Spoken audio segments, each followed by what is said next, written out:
Agora na nossa parte 3, a gente vai discutir as alternativas da pergunta 8 e marcar a alternativa correta. Então, já vimos tudo aquilo de como ocorre a fotossíntese, né? Então vamos analisar.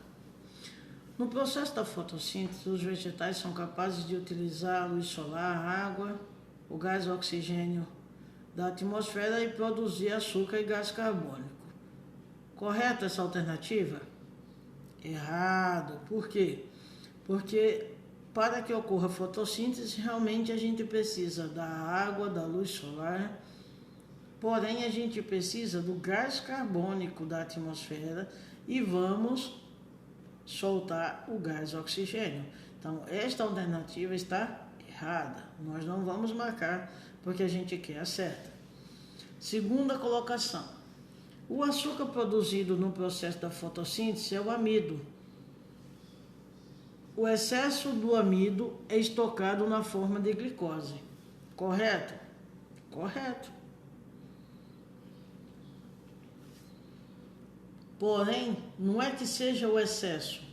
O amido, ele é um açúcar na forma de glicose. O açúcar, ele vai do amido, né, essa glicose, ele vai se distribuir no vegetal para que a planta utilize isso na sua sobrevivência, renovando suas folhas, armazenando, desenvolvendo as sementes, fortalecendo suas raízes, seu caule. O excesso desse amido não é estocado na forma de glicose. O amido é um tipo de glicose, certo? Então, essa alternativa não está totalmente correta, mas vamos analisar as outras. As plantas aquáticas e as algas marinhas não fazem fotossíntese. Errado.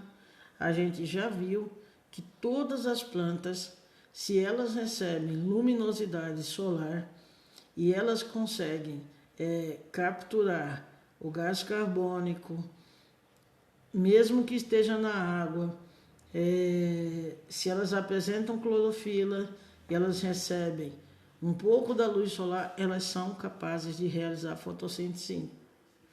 Fotossíntese, sim. Então, esta alternativa está errada. Os seres clorofilados são aqueles que têm clorofila, mas não são capazes de fazer fotossíntese. Portanto, eles não são considerados seres produtores. Errado. Todos os vegetais são seres produtores. Lógico que não é todos os vegetais do planeta Terra que possuem clorofila. Alguns vegetais possuem outros derivados da clorofila. A xantofila, que é o pigmento que dá a cor amarela. Então, clorofila, especificamente, é o pigmento da cor verde. A grande maioria dos vegetais, eles são clorofilados, certo? Porque apresentam o verde nas folhas. E a última alternativa é, no processo da fotossíntese, os vegetais são capazes de utilizar a luz solar, a água, o gás carbônico da atmosfera, produzir açúcar e liberar gás carbônico. A alternativa correta é esta aqui, certo? Ela sequencia, ou seja, ela descreve o passo a passo de como ocorre a fotossíntese com os elementos essenciais e o resultado final, ou seja, a planta precisa de água, luz solar, gás carbônico, ela vai produzir a fotossíntese, vai desenvolver a fotossíntese nas suas folhas. O resultado é o açúcar, que é o amido, que é um derivado lá da glicose, e o resultado também é a liberação do gás carbônico pelas folhas para a atmosfera, certo? O gás carbônico, perdão, o gás oxigênio, certo? Então, a resposta correta é esta aqui que a gente está marcando agora. E vamos para as respostas 9 e 10, que vai finalizar com a nossa avaliação, e elas se baseiam nesse texto aí, certo? Vamos ler o texto aqui. Todo ano o ciclo de vida se repete no Pantanal Mato Grossense, durante a estação das chuvas. Os rios transbordam e alagam os campos onde se formam banhados, que são brejos, lagos, corichos, que são pequenos rios e rasos, temporários. O gado é levado em comitivas para as partes altas. Aproveitando a inundação, os peixes saem dos rios e espalham-se por todas as áreas inundadas. Quando as chuvas param e os rios voltam a seus leitos, milhões de peixes ficam aprisionados nas lagoas. Banquete para as aves, os jacarés e as ariranhas. Os pastos, renovados pela matéria orgânica trazida pela água, crescem verdes, atraindo cervos, capivaras e outros animais que convivem com o gado, os quais, por sua vez, atraem onças e jaguatiricas. Esse texto foi da revista Veja, de 2 de maio de 1999. O que ele descreve aqui é o que acontece com o nosso Pantanal mato-grossense, lá na região do Mato Grosso do Sul. Quando ele fala aqui sobre as cheias, esses locais são banhados por alguns rios muito importantes, que em determinadas épocas do ano, devido às chuvas, esses rios transbordam, as águas dos rios alagam todos os pastos e aí ocorrem as comitivas, né? Ou seja, levam o gado, que essa é uma região de muitas fazendas, pegam o gado, as vacas, os bois, levam para as regiões mais altas, porque as baixas ficam alagadas. E com esse alagado que ocorre devido ao transbordo dos rios, muitos peixes saem dos rios levados por essa água e ficam em pequenas regiões chamadas de lagoas, ilhas, né? Assim que as chuvas diminuem e o rio volta novamente a diminuir, né? Essa enchente, começando a secar essa água que fica lá por cima do pasto, esses peixes não têm mais como voltar com as águas dos rios de volta para o rio. Então, essas pequenas lagoas rasas, cheias de peixes, os peixes vão ser verdadeiros banquetes para as ariranhas, que são animais da família dos roedores, e para os jacarés, para os pássaros, para as garças, né? E lógico, com a água que não está mais ali no pasto, o pasto seco, o pasto agora vai estar bem verde, por quê? Porque recebeu bastante substrato do rio. Esse substrato é uma espécie de lama que vem arrastado com as águas dos rios e serve de estrumo, de humus para o pasto, fazendo com que ele cresça bem vistoso, bem verde, que vai servir de alimento para o gado. Então aí as comitivas vão lá, tiram os bois e as vacas das regiões altas e voltam novamente para esses pastos, né, que agora está rico, né, de vegetação para o boi, para a vaca comer. Então esse é um ecossistema riquíssimo do nosso Pantanal. Em cima disso a gente vai responder as perguntas 9 e 10.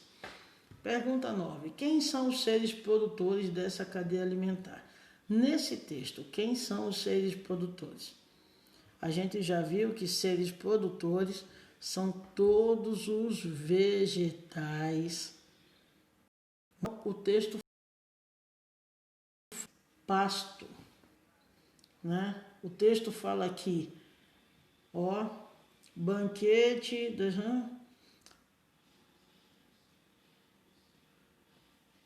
está aqui logo no início. Durante a estação das chuvas, os rios transbordam e alagam os campos. Os campos são as regiões com essa vegetação. Campos. E aí ele fala novamente aqui, um pouquinho mais para baixo.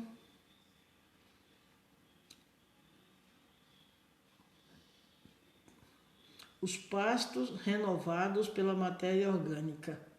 Então, quem é os produtores? Todos os vegetais dessa região. As algas, as árvores, o pasto, o campo, são os seres produtores.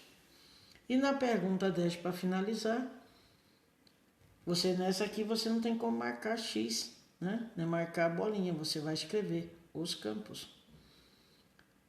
E na pergunta 10, identifique no texto os seres vivos classificados como consumidores. Consumidor, a gente já viu, são todos animais que consomem, que se alimentam de outro para viver.